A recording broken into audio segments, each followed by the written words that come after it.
Here we're going to take another look at conductors in electrostatic equilibrium, and you'll see we're going to run into Gauss's law again.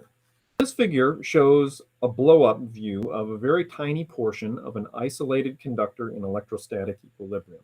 There's a net positive charge on the conductor. The blow-up shows a small portion of the conductor's surface as well as the metal and the air outside the conductor. You can see here, this blow-up on the right is just this portion here, or even a tinier portion that I wouldn't be able to show if I were trying to allow you to actually see what's going on. And there's the surface of the metal. The left side is inside the metal, and outside here we have air. Let's draw several small positive signs on the blow-up surface. Positive signs right there. And we're going to use the label sigma local to indicate the local charge per unit area. Sigma local. The charge per area is going to vary along the surface here. You might remember that charge builds up at pointy parts where the radius of curvature is small, and it, you might say, spreads out where the radius of curvature is large. So this sigma local is for this particular spot. Letter D, let's draw a Gaussian cylinder such that its axis is normal to the conductive surface. Let's draw a Gaussian cylinder right there. And we're going to label one of these cap areas as A. So this is an imaginary Gaussian cylinder. Now, we need to decide if there's electric flux through these various portions. So let me redraw that Gaussian cylinder. There we go. The cylinder cap inside the metal, that's this one right here. And there is going to be no flux through there, because you should remember that the electric field on the inside of a conductor is 0. So there are no field lines in here. If there are no field lines, clearly they can't poke through any surface. So that's a no. The cylinder cap outside the metal, now that's yes, because there are going to be electric field lines that point away from this positive surface. Actually, there are a whole bunch of them here, right? Like that. So that would be yes.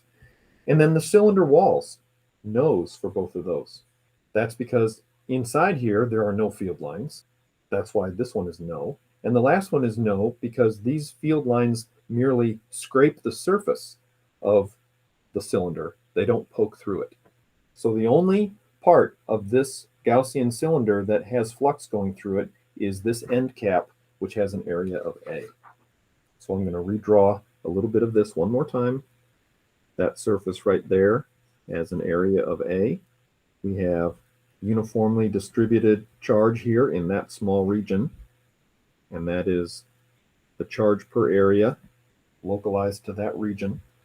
And the electric field lines point out like so. Let's use Gauss's law, because that's what we always use when we are asked to derive an equation for the electric field. Gauss's law says that the charge that's enclosed over epsilon naught is equal to the surface integral of E dot dA. Well, what's the charge that's enclosed here? The charge that's enclosed is the charge right there, right along that portion, right at the edge. That's the charge that's enclosed. And that would be equal to sigma local, the charge per area, multiplied by the area, which is capital A. So that numerator goes to sigma local multiplied by A. On the right side, as we've done many times with Gauss's law, we've been able to say the electric field magnitude is equal at every point along this pierced surface. So therefore, that integral can be moved right over here. And what do we do with that? We integrate dA, and what do you get? A. So the right side becomes E times A. That means that we can cancel the A on the left side of the equation, we can cancel the A on the right side of the equation, and the strength of the electric field is equal to sigma local divided by epsilon naught, which goes along with something we said earlier, a long time ago, that the electric field is strongest at points where the radius of curvature is small. Sigma local is big where the radius of curvature is small, and therefore the electric field magnitude is also big where the radius of curvature is small.